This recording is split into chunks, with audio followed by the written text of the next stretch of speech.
2019 so far has been a year of twists and turns and peak and turfs. When we started the year, well, the news was not exactly strong and prices were high. Markets then saw what could be called as typically bout of anxiety, but then, like they always say, that bull markets always climb the wall of worry. Surely this time around markets have surprised us. Given where the news flow has been, from IL&FS crisis to a liquidity crunch to global fear which are emanating, which are centered around trade war, this market has seen it all, yet bulls have made a comeback. So where do we go from here? It is a bull market, but it does not feel like a bull market. What about value and what about earnings? So to talk about real tourism of long-term investing and value investing, I have the best guest on the show, someone who needs no introduction whatsoever. Raamdeo Agarwal of Motilal Oswal Financial Services. Welcome back. Thank you for joining us. We haven't interacted in a while, so we've been missing you on the channel. You look at the screen and you would say, wow, Sensex all-time high, Nifty all-time high. Yeah. It is an all-time high, yes, but it does not feel like it. Yeah. You cannot smell the bull market. Why is that? It's party without admission, without invitation, I say. We are not invited to the party. So yeah, there is a kind of miss out kind of situation is there a little bit. I mean, your portfolio might be different than what market is liking, because this time this upsurge is led by the FI buying. So FI is in a FI predominantly is buying through ETFs. I mean, there is an active element also, but a lot of it is ETF and plus some amount of active. So their entire basket of buying is very different from what we were used to for last 4-5 years, and hence the portfolio alignment with the FI kind of buying is not exactly true for everybody. At least in my case, we have participated, but not as much as I would say I would have wished. That say, like, we are still I would say 5-6% below the all-time high. So about 5% below all-time high. So that doesn't connect. I mean, if it is all-time high today, we should be a percentage. I mean, I wish I am 5% ahead of the index, but right now I am 5% behind. So you're talking about your funds NAV, just yeah, for the benefit of just yeah, the AMC basically. Okay. So are you making a case that it is only the magic of liquidity or the brute force of liquidity which has made all the difference, and the ground reality has not changed? We should still be nervous about election. We should still be nervous about where interest rate and liquidity are headed. Yeah, but that goes on. I mean, there's always something happening. If there is no election, then something else will be happening. Today, I mean, in October, November, we are struggling with the 3 states election. Now we have the big one, big board election, and FI coming back, global economy again reviving. There is a complete collapse of the interest rate cycle, interest yields all over the world, and hence dollar is weak. So a lot of these things, short-term things keep happening, and so we have to grapple with everything. But finally, we are in the investing game. Investing is much longer term. I mean, you have to cross over all these day-to-day activities, and the excitement is that through the 365 days, through the 5 years, 10 years, these things will keep happening. Sometimes very good, sometimes not so good. But the entrepreneur has to straddle through all this and make money for the shareholders. And we have to see who are those companies which are relentlessly day in, day out making money, and hence we buy some of those companies in our portfolio. So investing is a lot more less active, a little more lazy kind of a business than really trying to figure out what is going to happen in this election. If it is 300 plus, then I'll act like this. If it is 250, then like this. At 200, like this. No, it's not like that. At least my sense is that yes, it's a big event. There will be a lot of volatility, and we have to watch it very closely. But it doesn't really make me move that much. Okay. We looked at some data and we looked at the history of Sensex, and we've seen 10 election cycles after that. And irrespective of what the government has been, whether it's market friendly or non-market friendly, 8 out of 10 times markets have gone higher in the election year. This is the data. Yet why do markets always get nervous? Every time we spoke to experts, strategists, HNI investors, the sense which we got is election ko aane do, fir dekh lenge. If the back data is so strong and supportive, why do people get nervous every time? See, every time is a different story. Like this time, one of the reasons was that market had risen for first 4 years big time. I mean, like 14 to 17, you can say, was one way, and then it is on the hope of earnings recovery, but earnings recovery didn't come. The markets went up, the P multiples expanded, but the earnings didn't follow, and somewhere there was a, I mean, ultimately the stocks collapsed. So mid cap and small caps collapsed the moment the flow stopped or slowed down. This thing. So there was a kind of a fear: will this collapse continue? You know, or so they said, now the next big event is this election. Let that get over, and then we'll reconsider whether to come or not. Meanwhile, while they were reconsidering, FIs came in, kind of pumped. History is one of the largest monthly input. I know, can you imagine? 33,000 crores. So see, you can in investing, this trying to figure out what the market will do in, I think you'll lose your hair, it'll go grey, and you'll gain nothing, because these surprise, that's a part of the market. That's why market is such an interesting and fantastic place that you cannot actually figure out. I mean, all the millions of guys, they are trying to figure out what is going to happen next, one day, 1 week, 1 month, but I don't think we can do it. So I'm going to get this quote from one of the books of compilation, and there that quote is very simple quote to understand, that predicting the market is trying to understand the nature of a woman, highly unpredictable. That's what I think markets have taught us in the month of Feb. When FIs were expected to come in least, they came in with 32,000 crores. They took all the risk of pre-election, whatever uncertainties were there. So just one more follow-up question on election, and there are perhaps 3 scenarios which we can think of. One, return of current administration, return of current administration with an outside support, or change of guard. What scenario, to your mind, is currently markets pricing in? My sense is market is pricing in return of this regime for sure, and that too led by Mr. Modi. What I sense is that it is with reduced majority, I mean, from 282 BJP alone to somewhat lower. That seems to be the what market has priced in, and this I am saying it because the betting market, unofficial betting market, they talk about 245 to 250 as the BJP alone. So that seems to be the, I mean, I don't have any more intelligence than that. So that seems to be the current this thing. But excitement, I mean, I was there in one of the conference where about 500 IFAs were there. I don't think there is a mood to believe that this government may not come.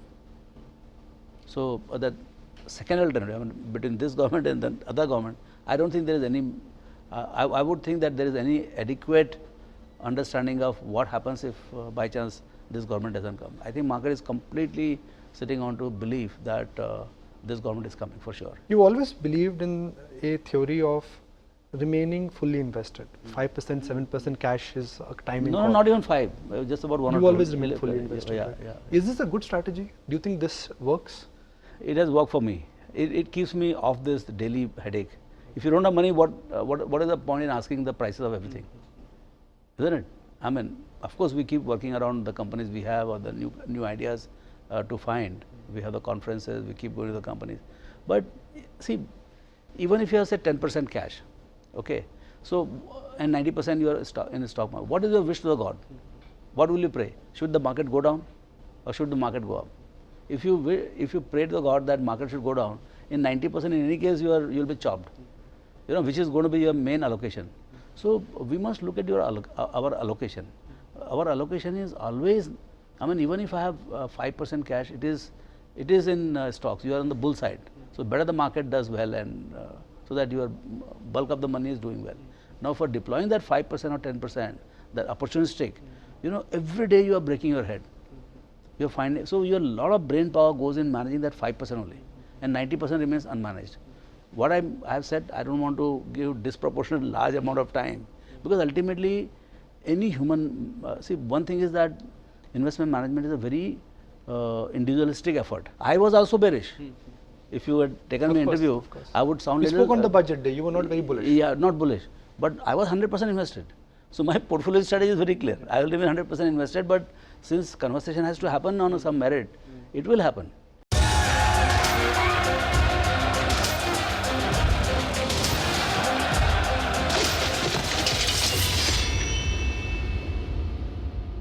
Why has everybody repeatedly told us in last 3 years that Nestle, Page, Bajaj Finance, these are good companies, great franchise, but P multiples are not the multiples at which where you will make money.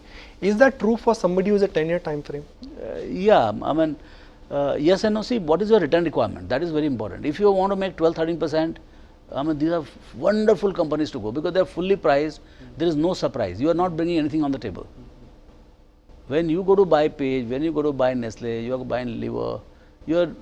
There is nothing which market market doesn't know, which you know. Very rarely, very rarely. So your returns, so price is fully for quality, for growth, for longevity. It is kind of absolutely priced to perfection. Okay. So what are you bringing on the table? Nothing. So you will get 12-13%. That's the equity return of the thing. I mean, it could be maybe 14%, maybe 12%, something like that. So if you want to make a 12-13% return portfolio, these companies are fantastic. Okay. The portfolio which you have, and it's in public domain, maybe you'll put out the portfolio because it's all public data. Do you think the portfolio which you currently have has earning potential of 20% plus? Not stock market return, but earnings potential. Yes, that's the whole idea. Okay. That's the whole idea. I mean, right now what has happened is, yesterday only I was seeing some data, there are very few companies which have grown more than 20%. Very in few last actually. 3 years. Yeah, very few. Compounded. I mean, I'll tell you about 10,000 crores, there would be some 45 companies only. That's it. That's it. Above 10,000 crores market cap in 15 and earnings growth are more than 20%, there are only 45 companies. Now, how do you build a entire portfolio where, of course, there are companies within that 45 which have grown faster than 20 also, like 40-50% also. So, the whole thing is that, see, if you have more companies, if the recovery in the economy is much more broad based, then your portfolio has a much better chance of getting, say, 20% growth or 25% growth. But if there are only 5 companies which are growing at more than 25%, you cannot have all 5 in your portfolio. So that's the situation. So I think clearly when we are targeting a earnings growth of, say, maybe 20%. I love the number of 25, but to get across 20-25 companies, and particularly with larger amount of money, it's very tough. Now the other aspect is, there is scope for earning and P expansion. That's a lethal combination. If you get a company or a business where P is sasta and growth is high, earnings will grow and P will grow, and then you end up hitting a multi-bagger. Is there scope for your portfolio to have P expansion also? आपको ज़्यादा मालूम होगा because you talk to all the Maharathis, you know, so you get to hear at least 1 or 2 ideas. See, you cannot get too many ideas like that overnight. And if one thing I don't have any like that, which is worth mentioning, but in a larger, see, the space which is where you will find this kind of thing, where earnings are in a very predictable fashion, will grow at a rapid pace for very long time, at least 10 years. And valuations are not that demanding. This is the private banking space. Private bank still? Yeah. Okay. We've seen nothing Okay. of the private banks. Corporate or retail? Within private banks? Privately owned. I mean, say Kotak Bank or HDFC Bank or RBL or Axis. Or, I mean, these banks are, they have everything. I mean, everybody has everything. Predominantly, I mean, you can say corporate banks are a little more cyclical, but I'm just saying that these banks per se, because of entrepreneurship and the opportunity size and the competitive landscape, because market share will shift from PSU banks to private sector banks in next 10 years. And there will be a giant shift. Right now, say 1/3, 2/3 is there, most likely will be 50-50, but in a growing 15% kind of a banking requirement, and too much AI driven, too much digital driven. I mean, that kind of frontier technology to be part of the banking process or service offering, or that can be done by only entrepreneurs. So my sense is that this is one business where you have to figure out which bank to buy or how much to buy. But that is one space where I would remain very firmly put to get high growth, high possibility of return. That is one place. I mean, entire BFSI, thanks to the evolution of financial space in this country, say even insurance, general as well as life. How will you value an insurance company? With banks, we know that you look at price to book. वो tension वाला काम है. So stick to a large pedigree player and just... Yeah, I mean, because insurance is one, particularly life insurance and all are, because there is a complexity in terms of, there is no matching principle in terms of recognition of P&L and the expenses. Like There is a matching principle in every other financial services. So current year's cost is accounted for in the current year. But in insurance, the next 10 years or 20 years of cost is booked now if you do new business, and that distorts the what is the P&L which is visible. So typically when a sector gets created, like the AMC business got created, insurance business has just got created, private banks were created 20 years ago. You just buy a good pedigree backed company or a company which has got a good lineage and just sit on it. I mean, that's the best way. Like insurance got created by HDFC Life. AMC got created, you can look at Motilal, Oswal, or perhaps an, HDFC AMC. Is that the best way? That is I mean, see, one thing is that you should be prepared to, your understanding is very clear. See, because in investing, I think first important thing is whether you understand something or not. And I cannot understand all of them. I'm not techie type. Yeah. You know, we are. But you want Infosys. That's okay, but it is not classical tech. You know, it is a basically arbitrage of the labor cost between Boston and Bangalore, at least to start with. Now it is scale, skill, and a lot of project implementation capability, project management capability. So a lot of these things have come up now. But initially when it started in 97, 98, it was more of a labor arbitrage. So, so you understand something at some point of time, and that's where you put the bet. Like even in HPPP more recently, when it got deregulated, for 6,000 crores you could get entire HP. Can you imagine? Can you imagine? And it was for 6,000 to 7,000 crores annual profit was staring at you. In the very year in which you could buy, the HP made 5,000-6,000 crores. At the beginning of the year, the company was held for 6,000 crores. So when you get this kind of a simple trade, you make money. Just a follow-up question. You've not shied away from buying PSU stocks in the past. I know I've met a lot of money managers. They've said that, look, we don't like PSUs because capital allocation is a problem. One side you said I'm going to be very conscious of the promoter. One side you bought HPCL and SBI in the past. How does it tally together? Now increasingly we are, experience is not very good. We made money one round, we lost money a second round. But government has its own prerogatives, for managing PSUs. It's not, see, what we can predict in the market, that commercial sense will prevail. What is good commercially for the bank or a company or an enterprise, the entrepreneur will do. But government at the extremes, they don't do what is good for the company. They will do what is good for society or some other that's why they call might PSUs, public undertakings. So that market will keep discounting and it will never get the full price of the potential of the company. With the same what you call economics, if it is in private sector, it will get X valuation, but ditto for the public sector, it will get half or something like that. Just to take our conversation forward and talk about a sector where you have a very deep understanding, and that's autos. You understand the dynamics. The downturn what we've seen, do you think this is cyclical? It is clearly cyclical, and it has come with a surprise. September, October, we are asking the companies, how are you going to shape up? Do you have capacity for next year? Maruti was running out of capacity. That's what I'm saying. They were running out of capacity. Today we are asking what will you do with the capacity. So, so much of, but these things happen. That entire NBFC crisis starting in September, October, that led to not credit squeeze, but I think there is some kind of aversion from the lender side that let's be a little more tight, a little bit more careful. But in that process, the products which are sold only on credit, they will suffer. And it's after some time. And then I think in general there was a liquidity slightly tight, which now we are seeing that RBI is very proactively releasing liquidity, I think, and there's even credit aversion to lend more. That also goes away once your experience is good. One of the biggest mistake of my television career has been that even though I started in my 20s, I understood the power of compounding theorem in my 30s. You understood the theorem of power of compounding very early. You've applied that also.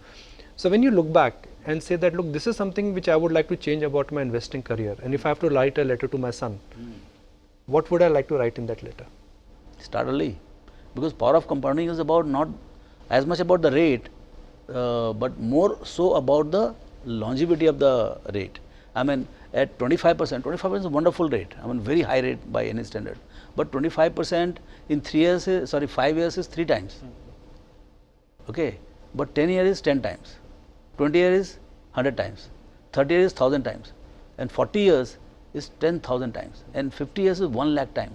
So a kid who is starting at the age of 20 and he goes till 70, he has a chance to make, even if you start with a lakh, he has a chance to make it 1 lakh crore only out of 1 lakh.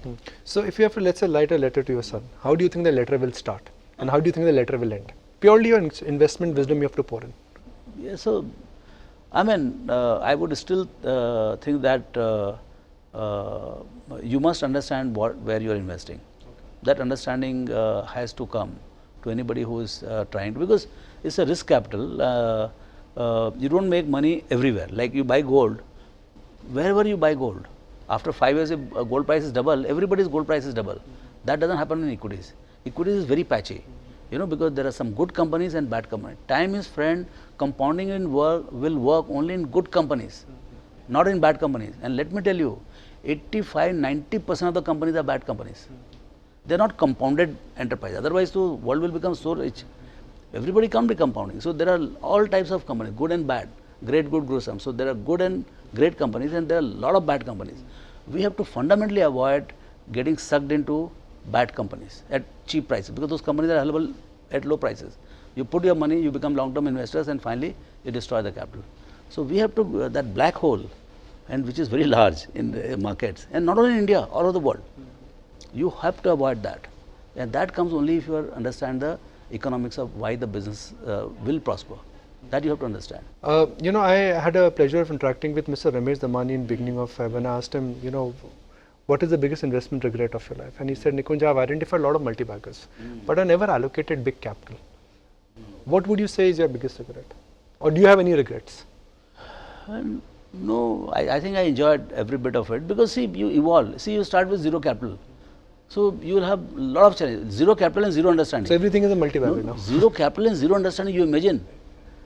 I mean, it's a fantastic way to start. I had no, see, I'm a farmer. Zero capital, zero understanding. Zero understanding. Yeah, of course. Well, यदि आपका समझ रहा है, so you can go and leverage somebody, borrow from friends or relatives and all. We didn't have courage because our understanding was limited. So we are passionate about the stock market. How did you learn so early? People say 10–15 because of chartered accountancy. Okay. Because of chartered accountancy. We understood how to read balance sheet. Okay. So I was a voracious reader, because that time Economic Times was thin. There were no magazines. Business India, Business World started in front of me, and books were not available. So what you did? You read balance sheets. So that became the foundation of, because of chartered accountancy, you knew that you must know that what the company does will happen to the stock market, stock price. That was a clear understanding of mine right from beginning. I don't know from where it came. So then I started reading the balance sheets. So I knew a lot about the businesses to start with, but I didn't have money. Zero multiplied by anything is zero. So you start with, and then till 94, we thought that we understand a lot. But when I read Buffett's interview, then I realized that Buffett's letter, that we don't know anything about investing. We know about the companies, but investing is a lot more than just the companies. From there, compounding and everything started. That's a great point. You know, we started with elections, we've covered a range of topics, and that's always so much intriguing and, you know, so nice to, you know, interact with you, and how openly you talk about mistakes and how openly you advise others. It's actually quite a, it's quite a feat in itself. So thank you for your time. Thank you for joining us. Thank you for tuning in, and thank you for joining us.